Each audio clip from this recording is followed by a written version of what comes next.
Welcome back friend, आपका स्वागत है एक और नए ब्लॉग के साथ। तो फ्रेंड, अब हम जा रहे हैं महाकाल में कॉरिडोर जो है उसकी लाइट शो देखने के लिए। तो चलो मिलते हैं आपसे कॉरिडोर में।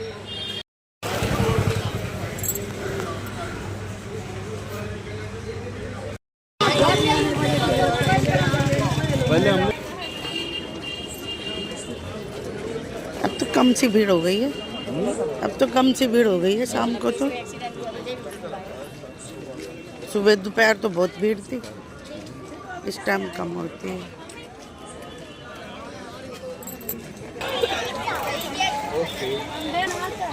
दर्शन के लिए तो फ्रेंड आ गए हैं हम ऑडिटोरियम देखने के लिए। और इतना सुंदर मंदिर सजा रखा है शिवरात्रि के, उसमें बहुत सुंदर। देखो फ्रेंड,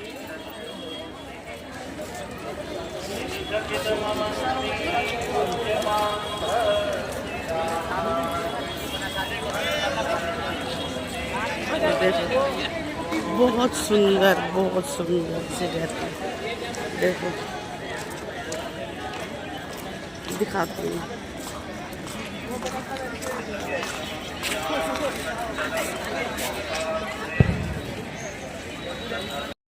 और ये देखिए फ्रेंड, कितना सुंदर मंदिर सजा रखा है, बहुत सुंदर। कौन देखिए फ्रेंड, है ना सुंदर। फ़ोन में कैप्चर नहीं हो रहा फ्रेंड, लेकिन रियल में इतना सुंदर है ना, मैं बता नहीं सकती हूँ। शिवरात्रि की तैयारियां बहुत हो रही हैं। देखिए फ्रेंड, अभी भी काम चल रहा है यहाँ पर। और मंदिर तो खैर क्या तारीफ करें, इतना सुंदर।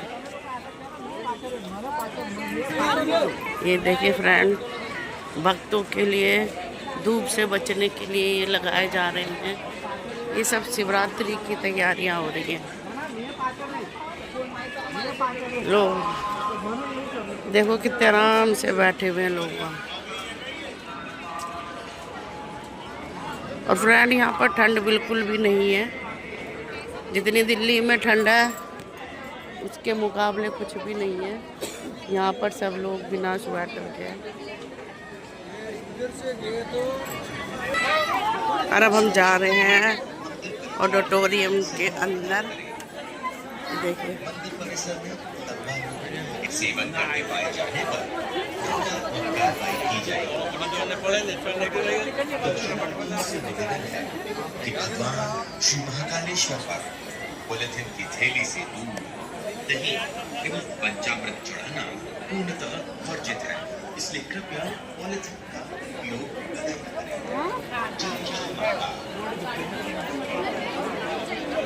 ये तीनों देव हैं,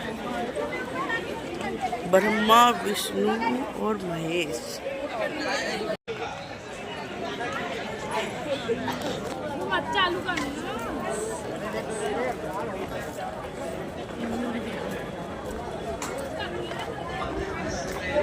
ये देखो फ्रेंड, लोग बाग बिना स्वेटर हो गए। ये रहे गणेश जी भगवान जी।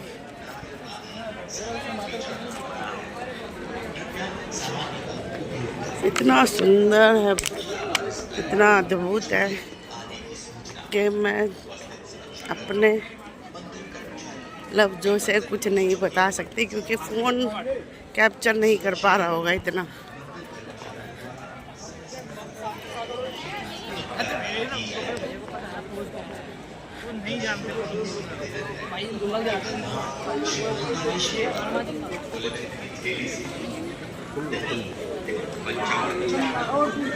तो ही कितना सुंदर से कर रखा है।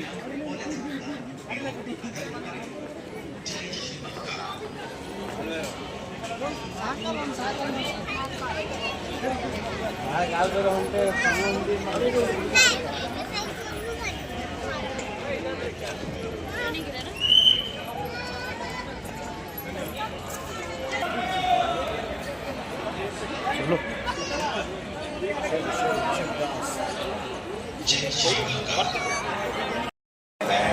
पर्स, झोला संकेत कैमरा देखिए फ्रेंड कितना सुंदर है। कृपया सामान रखने के लिए मंदिर प्रबंधन समिति द्वारा की गई लॉकडाउन जो है मूर्ति, चौकी को ये गणेश भोले बाबा जी ने जब गंगा मैया को अपने शीश पर धारण किया था अवश्य करें। उसका है। देखिए ये देखिए कितना सुंदर है। सामने से लेती हूँ। ये देखिए फ्रेंड, कोई फोटो खींच रहा है, वो कुछ इतना सुंदर है ना, बता नहीं सकते। ये देखिए ये जो नदी है इसके यहाँ से, भाई वाह।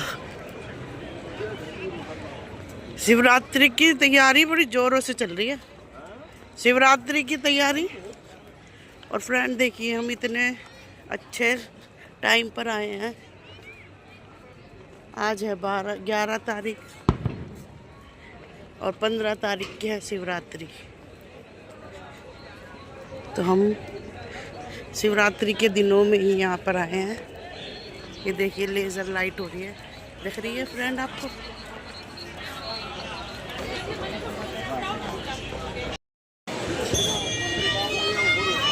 ओहो, श्यान आरती की तैयारी हो रही है ना।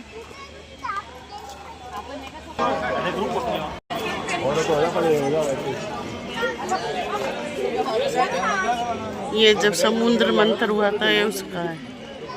ये जब बाबा ने हलाहल पिया था, रावण ने जब भैया वो ऊपर वाला। ओहो क्या लेजर लाइट शो चालू हो गया।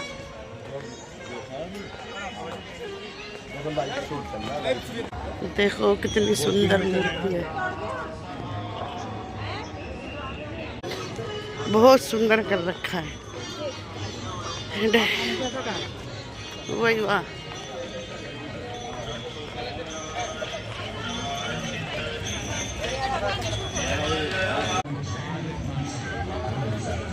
देखो फ्रेंड कितनी सुंदर लेजर लाइट शो हो रहा है।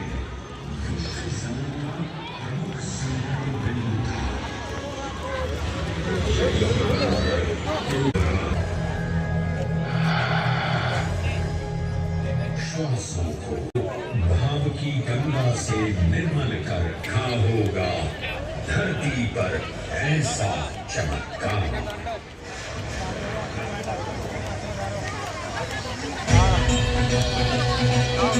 से अलंकृत कर मन को भाव की गंगा से निर्मल कर जो भी उज्जैन में महादेव की शरण लेता है उसका कल्याण होना निश्चित है।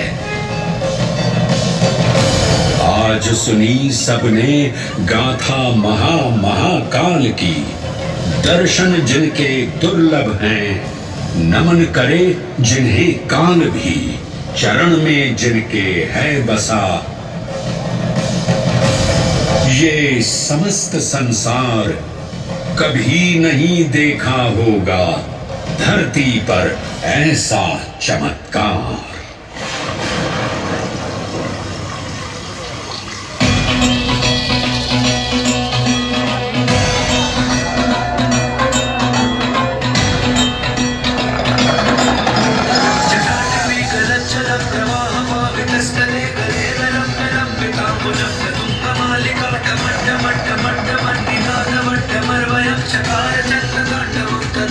शिव शिव शिव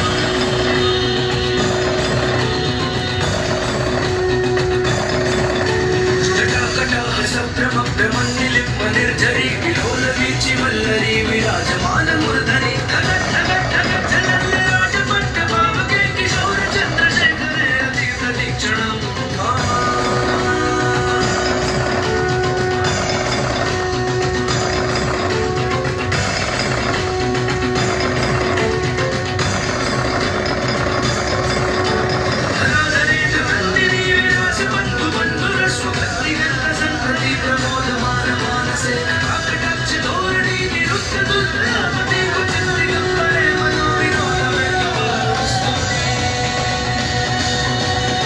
सुनेंगे आप कथा स्वयं काल के अधिपति महाकाल की। ये केवल एक कथा नहीं बल्कि सृष्टि के आदि और अंत का वो शाश्वत सत्य है जिसमें महाकाल सृजन भी है और संहार भी। प्रकाश, ध्वनि और दृश्यों के संगम से महाकाल की सर्वशक्तिमान उपस्थिति हर हृदय में स्पंदित होगी। आपसे निवेदन है कि अपने सेल फोन्स को साइलेंट मोड या फिर ऑफ कर दीजिए ताकि इस शो का आप भरपूर आनंद ले पाएं। इस शो के प्रस्तुतकर्ता हैं उज्जैन स्मार्ट सिटी लिमिटेड। निष्पादक हैं मध्य प्रदेश पर्यटन।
सन्निहित है समस्त ब्रह्मांड की माया। इन महान देव को नमन करने से पूर्व आइए वंदन करें उस रूप को जो स्वयं शिव से पहले पूजित होते हैं, श्री गोपू बालेश्वर। जब एक 5 वर्षीय बालक ने राजा चंद्रसेन को अपनी अमूल्य मणि की रक्षा हेतु महाकाल की उपासना में लीन देखा तो वो भी भक्ति में तल्लीन हो गया। माँ के बार बार बुलाने के बावजूद वो अपनी पूजा में एकाग्र रहा। उसकी श्रद्धा से प्रसन्न होकर भगवान शिव स्वयं उसके घर लिंग के रूप में प्रकट हुए। इस बालक की भक्ति से प्रभावित होकर चंद्रसेन सहित अन्य राजा भी वहां पहुंचे, जहां स्वयं भगवान हनुमान ने भी दर्शन देकर उद्घोष किया कि इसी वंश में नंद जन्म लेंगे, जिनके पुत्र होंगे विष्णु भगवान के अवतार श्री कृष्ण। ये परंपरा न केवल बाल भक्ति की प्रतीक है बल्कि गुरु शिष्य परंपरा, तांत्रिक साधनाओं और क्रमिक पूजन की विधियों से भी जुड़ी है। मंदिर परिसर में स्थित एक छोटा मंदिर श्री गोपू बालेश्वर महादेव मंदिर आज भी इस घटना की स्मृति को संजोए हुए है। महाकाल जो हर परमाणु और कोशिका में है, हर पल हर क्षण में। महाकाल जो है इस महानगर उज्जैन और नदी क्षिप्रा के कण कण में। आइए सुने उसी पावन नदी क्षिप्रा से महादेव की अद्भुत गाथा।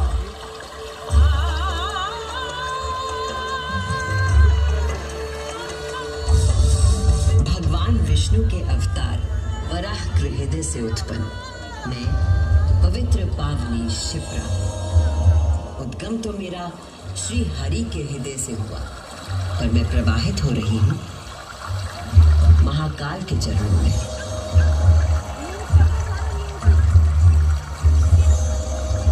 पुराणों में मुझे कई नाम प्रदान किए गए हैं, जबरधनी, पापधनी, अमृत संभवा और शिप्रा। वर्तमान कथा का प्रवाह आरंभ करने से पूर्व यह आवश्यक है कि मैं आप सभी को अपने उद्गम की उस दिव्य गाथा से अवगत कराऊं, जिसे जानकर आप अचंभित हो जाओगे। मेरा उद्गम ऋषि अत्रि से जुड़ा है।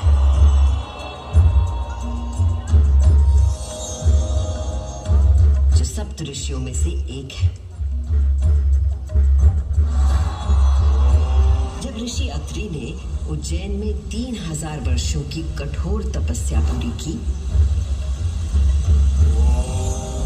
और अपनी आंखें खोली, तो उन्होंने देखा कि उनके शरीर से 2 महान प्रकाश धाराएं निकल रही थी। पहली धारा आकाश की ओर गई और कहा जाता है कि वो चंद्रमा में परिवर्तित हो गई।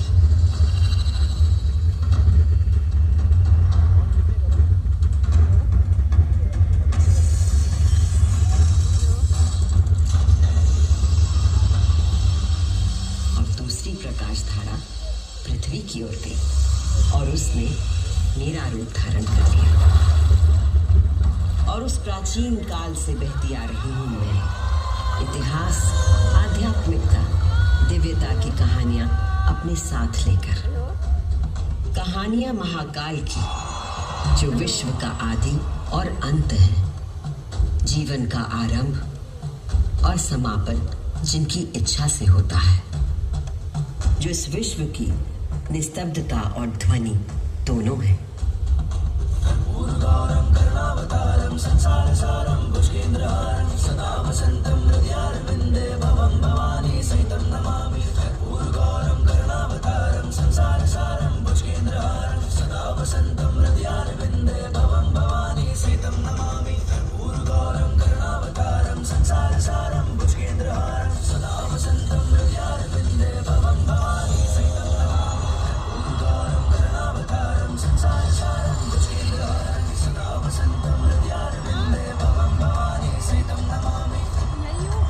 महाकाल की महागाथाएं इतनी विस्तृत हैं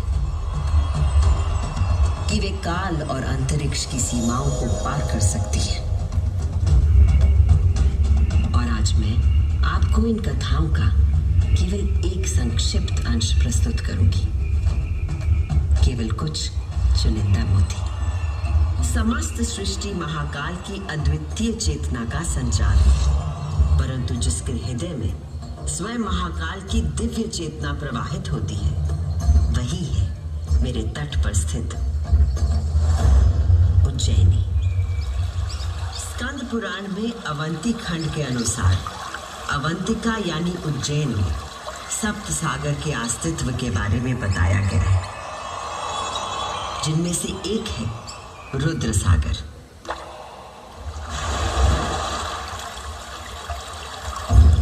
वही रुद्र सागर जहां आज आप सब विराजमान हैं, जहां पर अनादिकाल से ब्रह्म कमल खिला करते थे, जहां भगवान शिव स्वयं अपने गले में धारण मुंडों की माला का प्रक्षालन करते थे। पौराणिक प्रमाणों में मिलता है कि यदि कोई व्यक्ति अनजाने में भी इस जल का स्पर्श करता है तो 7 कुल का उद्धार हो जाता है।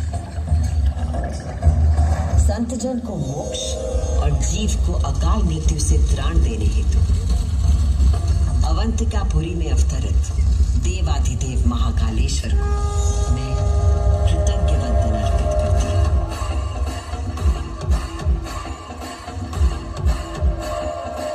आज मैं शिप्रा देवी आपको उन्हीं महाकाल की शिव पुराण में उल्लिखित एक गाथा सुनाती हूँ।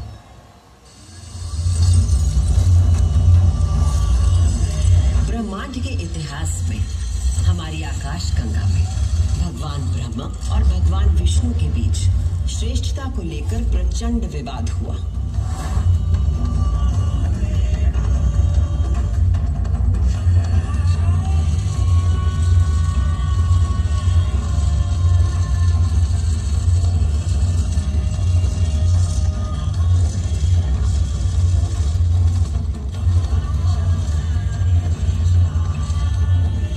जब अपनी पराकाष्ठा तक पहुंच गया तो दोनों अपने अपने दिव्यास्त्र लेकर आपस में युद्ध करने के लिए तैयार हो गए।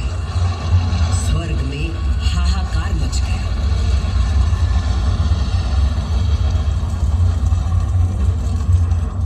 दिव्यास्त्र चलने से संपूर्ण जगत पर प्रलय का आना निश्चित था।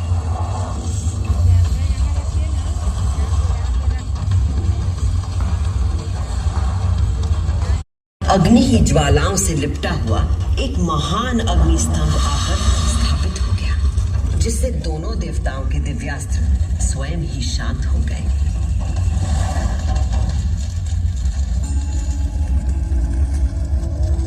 एक ऐसा अग्नि स्तंभ जिसका ना कोई आदि था न अंत था। दोनों देवों ने अनुभूत किया कि इस स्तंभ के पीछे निसंदेह कोई अद्वितीय अलौकिक शक्ति निहित है। वे दोनों बोल उठे, हे महाप्रभु, आप हमें अपने यथार्थ रूप के दर्शन कराइए। तब उस स्तंभ से महादेव स्वयं प्रकट हुए।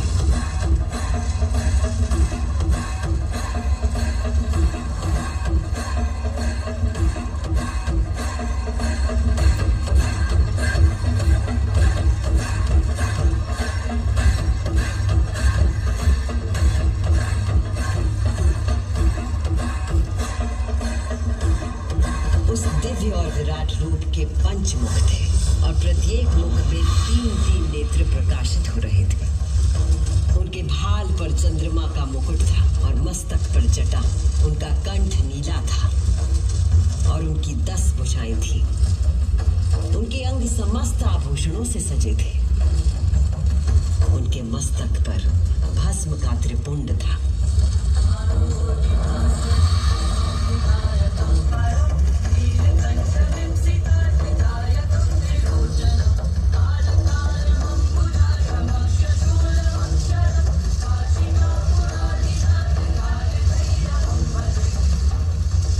महादेव ने ब्रह्मा और विष्णु से कहा, सूर्यश्रेष्ठ ब्रह्मा जी, आप मेरी आज्ञा से सृष्टि की रचना करें,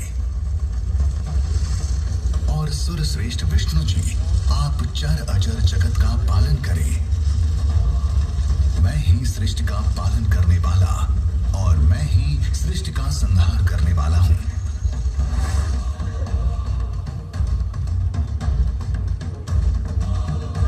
मैं ही ब्रह्मा, विष्णु और रुद्र नाम से 3 रूपों में बटा हूं।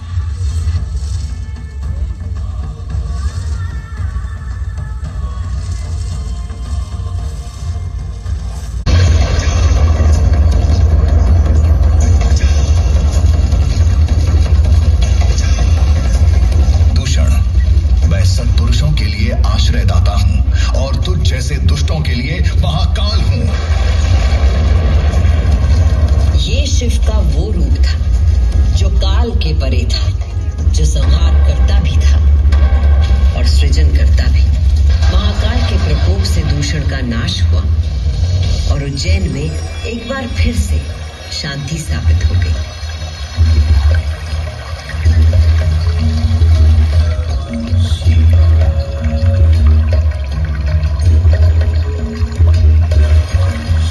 उज्जैनी के लोगों की आस्था से प्रसन्न भगवान महाकाल ने उन्हें वरदान मांगने को कहा। उज्जैन के निवासियों ने भगवान महाकाल को असंचार है, परंतु जिसके हृदय में स्वयं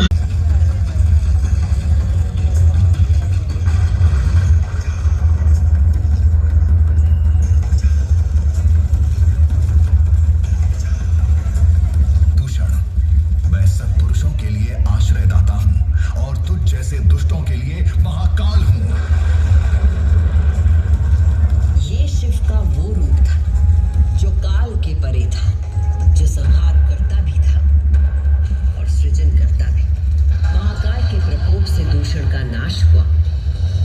उज्जैन में एक बार फिर से शांति स्थापित हो गई।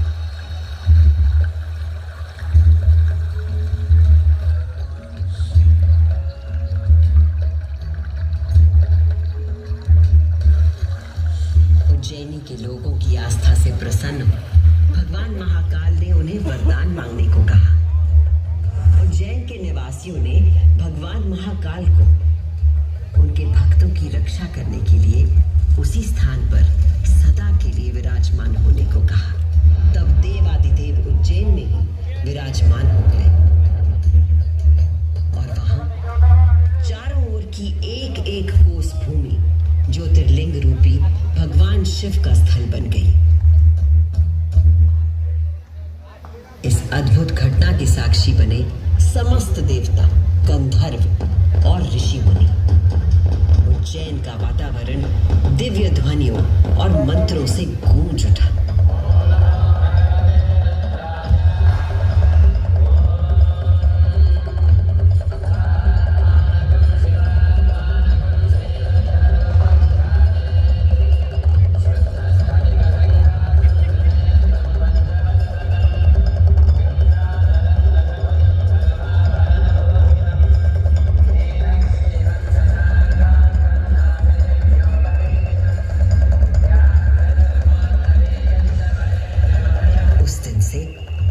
शिव ने महाकालेश्वर के रूप में भूतल पर अपनी प्रतिष्ठा प्राप्त की और ये स्थान श्रद्धालुओं के लिए तीर्थ स्थल बन गया।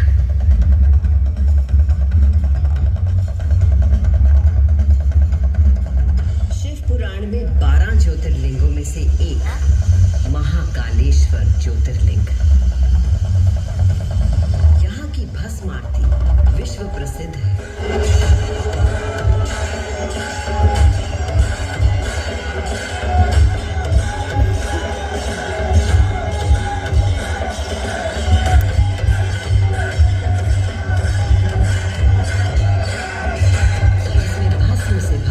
श्रृंगार किया जाता है क्योंकि महाकाल की तरह भस्म अविनाशी और अपरिवर्तनीय होता है।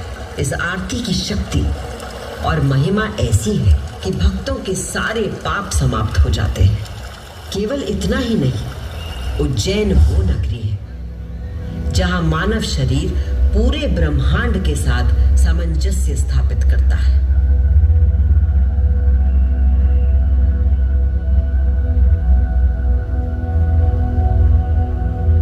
यत् पिंडे तत् ब्रह्मांडे, अर्थात जो कुछ मानव शरीर में है वही ब्रह्मांड में भी विद्यमान है।